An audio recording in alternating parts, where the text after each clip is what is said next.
USS Zumwalt has two 155mm howitzers, 80 vertical launch missile silos, and a pair of rapid-fire 30mm cannon.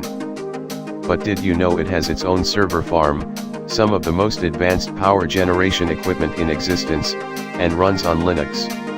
A new interactive web page by The Bookmark does an excellent job of breaking down the tech that powers the USS Zumwalt, the lead ship of the Zumwalt class of destroyers.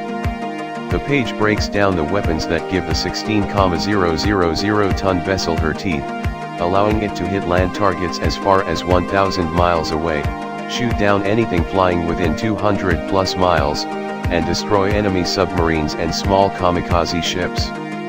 Image. What the page excels at, however, is describing all of the tech that keeps the ship running 24/7. The Zumwalt, for example, has a staggering 53,760 cubic feet of onboard computer servers, running everything from the steering to the electricity, all powered by the Linux operating system. Everything on the ship is powered by two 38-megawatt gas turbine engines, together providing enough power to power 12,000 homes. These power everything from the computers to the drive motors, allowing the Zumwalt to do up to 30 knots at sea. They might also someday power railguns and lasers, both of which are under development by the US Navy.